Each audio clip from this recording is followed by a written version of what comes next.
Alright, what's up everybody? So today I'm actually putting lifters, hydraulic lifters, into the Barra motor, so I figured it was a good opportunity to just make a quick little video to show you guys how to bleed your hydraulic lifters.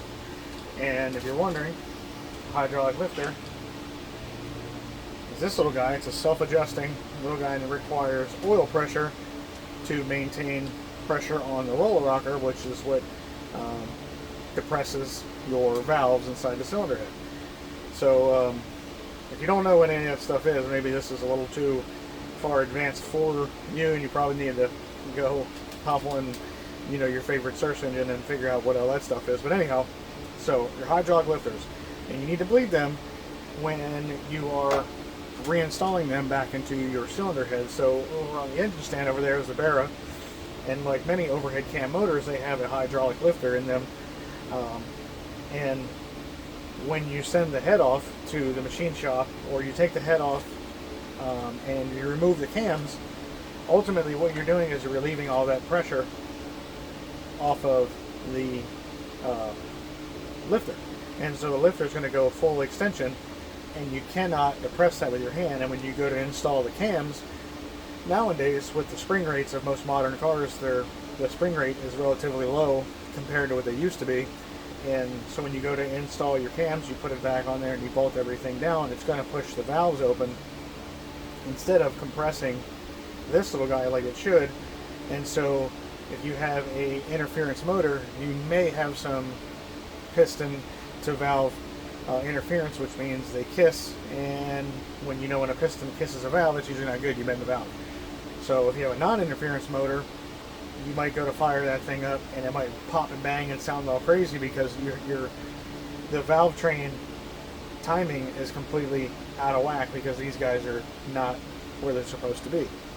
So what you need to do is you need to bleed them.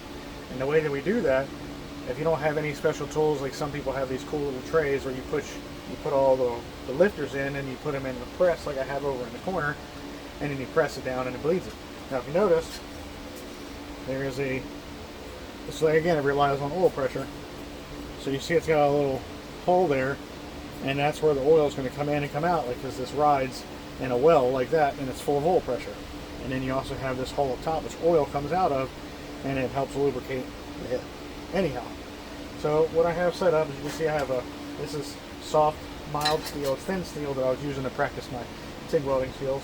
I'm going to put it in a vise, and the reason why I have a rag on one side and a piece of steel on the other is because you don't want to put a rag on both sides. I don't recommend doing that. Reason being, even though this is a polished edge here and it rocks back and forth, you don't want to put it in the vise because the vise has a hardened tool steel. It's knurled, and it's going to mess that machined polished face all up. So you want to use something a little bit softer than this. But the reason being, so when you close that, begin to clamp that vise down and it compresses it, you just don't want to mess up this face. So we're going to stick this in here. I like to turn this down about just not completely upside down, but where I can see the little hole there, so I can watch the oil pressure come out, or the oil come out. And we're going to do this 2 to 3 times. So you notice right now, like, no matter how hard I squeeze, I cannot get that plunger to go down.